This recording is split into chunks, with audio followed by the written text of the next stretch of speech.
There's a moment in an inn where Johnny makes one of the best IAGO faces I've seen in Smutty BL. I am here to make you mine.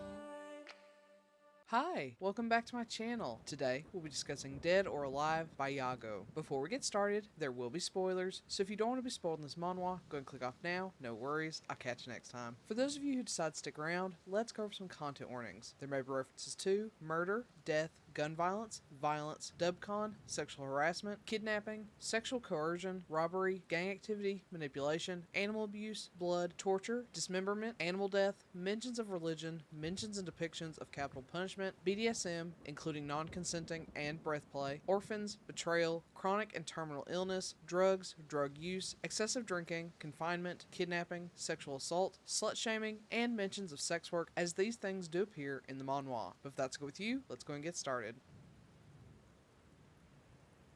Callahan Boswell is one of the best bounty hunters known across the Dusty Land. Though he's good at what he does, that doesn't mean he likes what he does. But once you're a bounty hunter, you're locked in until you've brought in your 1000th bounty. Callahan thought he had done just that, and was ready to take his bounty and retire out in the middle of nowhere, only to find out one of his kills was so badly damaged that they were unrecognizable. Unfortunately, this means Callahan's back on the road, hunting down someone known as Johnny the Grifter. The artist's rendering is rather crude, but when Callahan happens upon a shepherd hand named Johnny working for some old folks, the grifter's usual targets, he's pretty sure he has his guy. Johnny Downs is fervently denying the accusations, and while Callahan would usually shoot first and ask questions later, he's determined to turn Johnny in alive and secure retirement. Along the way, Johnny's determined to save himself by any means necessary.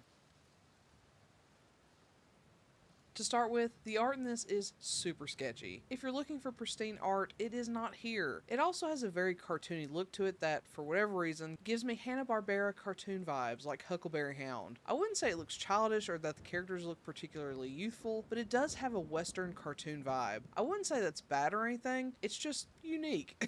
Something else that's super unique is how much body hair is in this. I'm so used to seeing all of these manhwa men who are either completely hairless or have the smallest amount of crotch hair possible.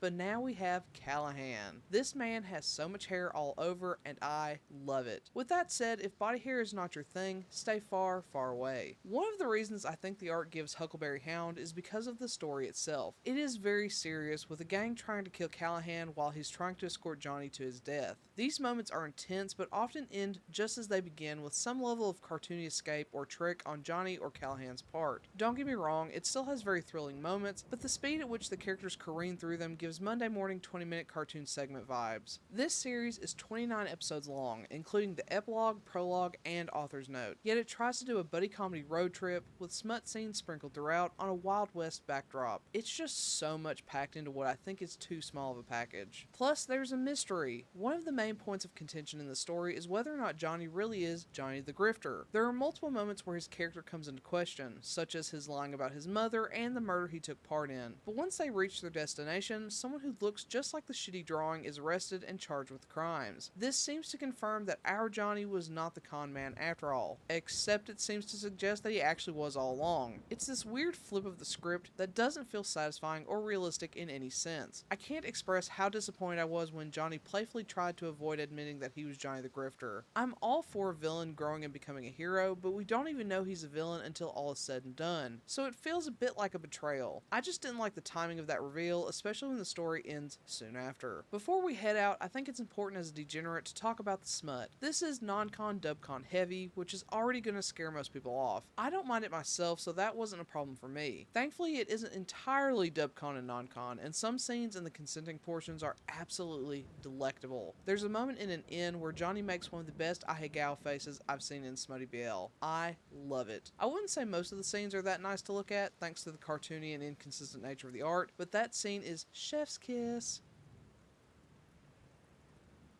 With all that being said, this is a pretty mid-title. The art is rough, the story is severely lacking, and while there is a killer smut scene with lots of masculine body hair, it's not that great overall. If you're desperate for a cartoony western with smut sprinkled in, then this might be worth a read. I still don't think it's worth it though. This one is a miss for me. So, have you read Dead or Alive? If so, what do you think? Do you agree with my assessment? Do you not? Let me know in the comment below. Otherwise, I'll catch you next time. Bye!